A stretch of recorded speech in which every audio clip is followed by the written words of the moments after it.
பாசம் புரிந்த முட்டாள். காளி ஒரு கிராமத்தில் வாழும் விவசாயி.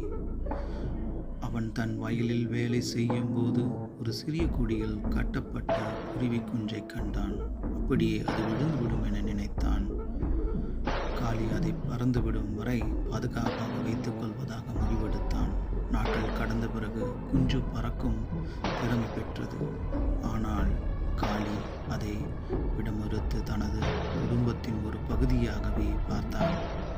ஒரு நாள் குஞ்சின் அம்மா பறந்து வந்து, என் குஞ்சை விடு, இது பறக்க வேண்டும் என்றாள்.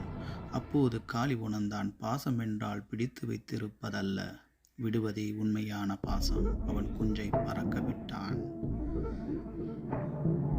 அது மண்ணுக்கே மாறாத பாடமாக அமைந்தது.